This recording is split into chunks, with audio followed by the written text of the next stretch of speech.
Why is violence against women not treated the same as terrorism? What's the difference between people living in fear because of their religion that they chose and living in fear because of their gender? Murray Watt. I've been thinking about this quite a bit over the last few days, especially since the appalling Bondi incident, which would seem pretty obviously to be involved targeting women. I realise there's got to be coronial the police confirmed like that they believe it's pretty obvious if you look at the numbers of murders involved. I'm not sure that classifying it as a terrorist offence is necessarily the way to go, but I do think that we need to examine and do something about the ideology that seems to be driving this kind of behaviour from some men. Bridget's right, we don't want to argue that all men are bad people, and I know no one's trying to do that, but there's some pretty bad elements out there, and they're flourishing. They're able to use online media in a way that was never possible before. And I've just been even thinking about the conversation tonight. Some of the solutions that people are putting up rightly are things that we've been talking about for a long time, but there are some new things on the horizon now as well.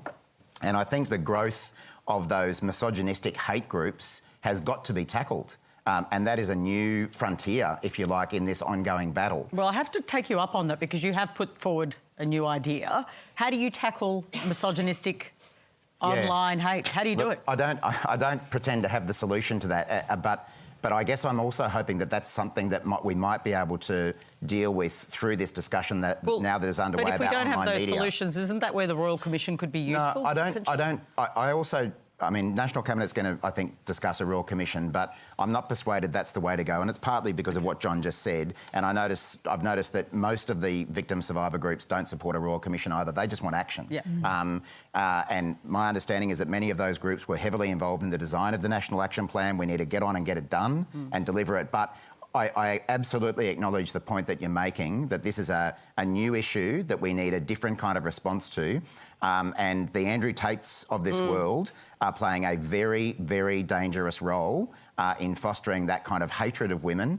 And I don't think it's far-fetched to say that that sort of ideology and that sort of thinking is having some impact on some of the men who are committing this violence. We've got Vincent Hurley in the audience. He's a criminologist at Macquarie University and a former New South Wales Police detective. Vincent, thanks for joining us. That's right, Patricia. You've been watching this debate and you did policing in this area for a long time. What do you think we need? Is it to classify it as a terrorist act? Is that the sort of way that we need to go forward? Can I just make a couple of observations before I go into that? The very first question you asked the two parliamentarians, they immediately started bickering amongst each other about who had the best politics.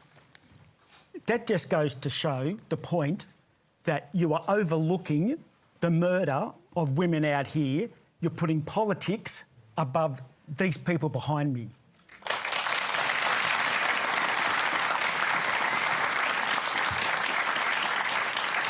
How dare you?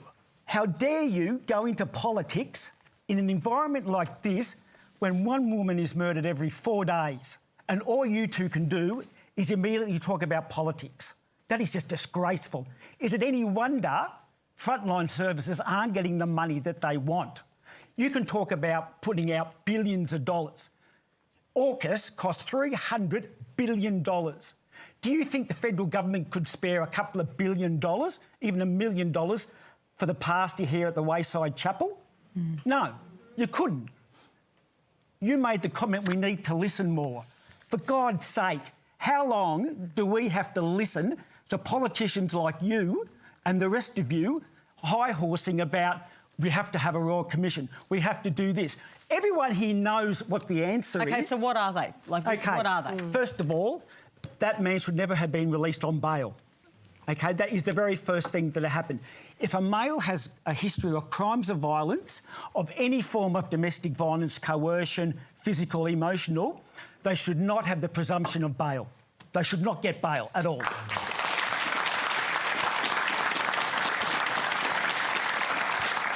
There will be people who vehemently disagree about the rule of law, about the right of individuals, about the innocence before guilty. But what does society want? We want those poor girls up there from those high schools, 1 in every 4 of them are likely to be sexually assaulted after the age of 15. And you all sit here and pontificate about what we're doing. You're not doing enough. So what do they do? Should they designate it intimate terror acts? Yes, there's enough legislation there for police to go and arrest them. New South Wales Police have had a pro-arrest policy for at least 30 years, and we cannot arrest our way out of this.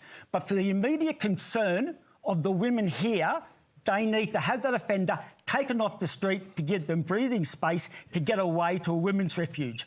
Over the decades, all governments of all persuasions, state and federal, you have patient-dumped people with mental health and drug issues onto the street, which are the underlying causes of domestic violence. And I know, because I've read 1,362 coroner's reports in New South Wales over the last 20 years, and that is the common element. So you talk about domestic violence. It is more than just domestic violence. You don't need a Royal Commission. That money needs to go into frontline services now. Vince, I know you worked in this area for a long time and you're very passionate about it. We invited you on because we wanted to hold them to account because they can actually make laws. You're in government, but, you know, you've been in government and obviously you've got a crucial position in the Senate as well where you can really influence things. Do you understand Vince's anger? I mean, he feels Sorry, Patricia. I went to 20 domestics in one night when I was in the police. I was stationed at Mount Druitt, Blacktown, St Mary's and Penrith. And you could not imagine, unless you've been the victim of domestic violence, I held a 10-year-old child in my arms who died from the stabbing from her father. OK? You have no comprehension unless you have been in that situation. But to get up here and say that we need to do this and we need to do that, I think it's just... It's offensive to these people here. OK. I'll give you a right of reply, Murray. Well, thanks, Vince. And I acknowledge your incredible experience, which goes well beyond mine, and that's obviously informed your views on this. You know, I do think it's important to inform the public about things that have been done, acknowledge that more needs to be done and talk about the kind of things that should be done now. And that's, I guess, what we've tried to do tonight.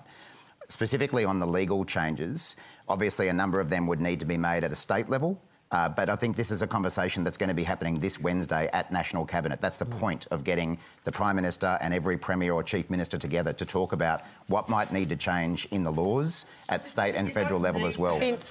Well, you do. You need to reach agreement with we don't legislate on this. We need to reach All right. Vince, Bridget? you know, I have never been a frontline emergency service personnel, so what you've had to deal with in your time in the police force, along with all victim survivors, their children, their family, the flow-on effect, the impact's obviously phenomenal. No one wants to take that away, and it doesn't just impact the person that the crime is perpetrated against.